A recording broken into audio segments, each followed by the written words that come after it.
জলবায়ু পরিবর্তনের কারণে বিশ্বব্যাপী উষ্ণতা বৃদ্ধি পাচ্ছে। গরম আবহাওয়ার দেশগুলোতে প্রতিবছরই সর্বোচ্চ তাপমাত্রার নতুন রেকর্ড হচ্ছে। এবছর গ্রীষ্মের শুরুতেই তীব্র তাপদাহে পড়েছে বাংলাদেশের রাজধানী ঢাকাসহ বিভিন্ন অঞ্চল।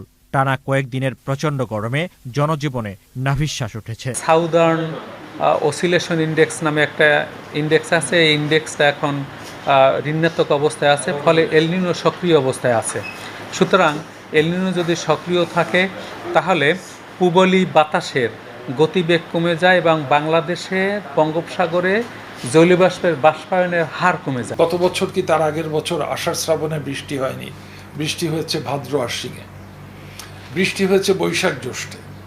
অর্থাৎ এই যে পরিবর্তনটা, এটা কি আমরা ভয় পাচ্ছি, এটার বিরূপ প্রতিক্রিয়ায় খাদ্য উৎপাদন ক্ষতিগ্রস্ত হবে। এখন থেকে 30 বছর 40 বছর পরে এই খাদ্য উৎপাদনের বিভিন্ন কারণে খাদ্য উৎপাদন কমে যাবে, বন্যা বাড়বে, খরা বাড়বে, দুটোরই প্রভাব পড়বে কৃষির উৎপাদনে।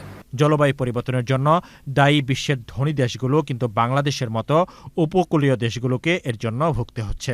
বিশেষজ্ঞরা বলছেন, এসবের তাৎক্ষণিক সমাধান না থাকায় জনসাধারণকে মানিয়ে চলা ছাড়া আপাতত উপায় নেই। খালিদা হোসেন, বাংলাদেশ টেলিভিশন,